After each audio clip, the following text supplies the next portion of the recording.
தன்னுடைய மகனுடைய அழகை பார்த்து, நீ என்ன இப்படி இருக்கிற, இந்த காலத்துக்கு அந்த மாதிரி என்ன இருக்கிற, நீ எங்கள் காலத்தில் நாங்கள் தான் அப்படி இருந்தோம், எங்களுக்கு தான் தலையெழுதான் அப்படி இருந்தோம், உனக்கு என்ன நல்லா இரு, நான் தான் சொல்கிறேன்ல என்று சொல்கிறாங்க. தலையை விரித்து போட்டுன்னு சொல்கிறாங்க, பொட்டு வைக்காதன்னு சொல்கிறாங்க, கையில் வளையல் போடாதுன்னு சொல்கிறாங்க, கழுத்தில் மணி போடாதுன்னு சொல்கிறாங்க, காலில் கொலுசு போடாதுன்னு சொல்கிறாங்க, வளையல் போடாதுன்னு சொல்கிறாங்க.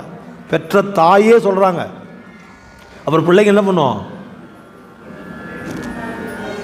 நல்ல பழக்கத்தை கற்றுக் கொடுங்கள். பிள்ளைகளுக்கு நல்ல பழக்கத்தை கற்றுக் கொடுங்க. முதல்ல திருநீர் பூச சொல்லுங்கள், வேண்டாம் பொட்டு நல்லா வைக்கிறது கற்றுக் கொடுங்க. முதல்ல பெண் பிள்ளைகளுக்கு நல்ல பொட்டு வச்சு கற்றுக் கொடுங்க. இன்னைக்கு 5 வயது குழந்தைக்கு, பெண் குழந்தைக்கு புடவை கட்டி நம்ம அழகு பார்க்குறோம். 5 வயது பெண் குழந்தைக்கு புடவை கட்டி அழகு பார்க்குறோம், 1 வயதுலேருந்து 5 வயசு வரைக்கும் வர குழந்தைக்கு. ஆனால் பருவம் எய்திய பிறகு அந்த பெண்ணினுடைய உடை பேண்ட் ஷர்ட் போடுது. நாம் தான் பார்க்குறோம், நாம் தான் பழகிறோம். குற்றம் நம்மகிட்ட தான் இருக்குது. உலகத்தில் குற்றம் சொல்லவே கூடாதுங்க, நம்மக்கிட்ட குற்றம் இருக்குதுங்க.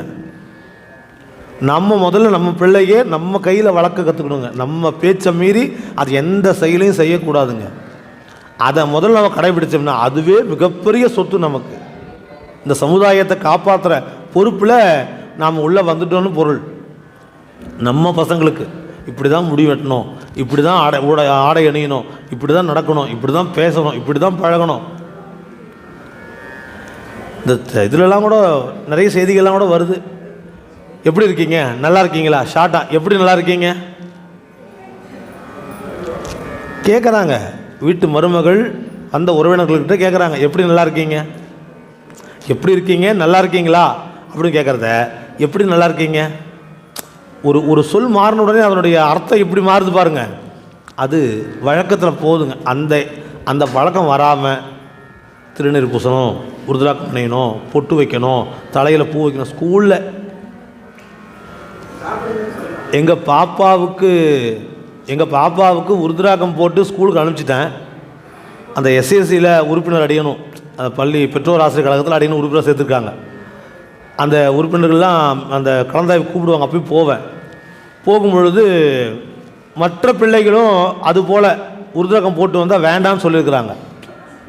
உருதுராக்கம் போடுறது தவிர்த்து வேண்டாம்னு சொல்லியிருக்கிறாங்க. எங்கள் பாப்பா போட்டு போனதை பார்த்துட்டு, உங்கள் பாப்பா இதெல்லாம் போட்டிருக்குது, நான் போட்டிருக்கிறேன், அவள் போட்டிருக்கிறா, நான் யாருன்னு உங்களுக்கு தெரியும். அங்கே உள்ள ஆசிரியர்கள்லாம் ஒரு 70 விழுக்காடு என்னோட படித்தவங்க தான். அதனால் என்னை பற்றி அவங்களுக்கு தெரியும். அதுக்கு முகவரி கந்திக்குப்போம். தாமதமாக தான் போனாங்க, இருந்தாலும் இப்போது என்ன முகவரி, இப்போ எங்கே யார் என்ன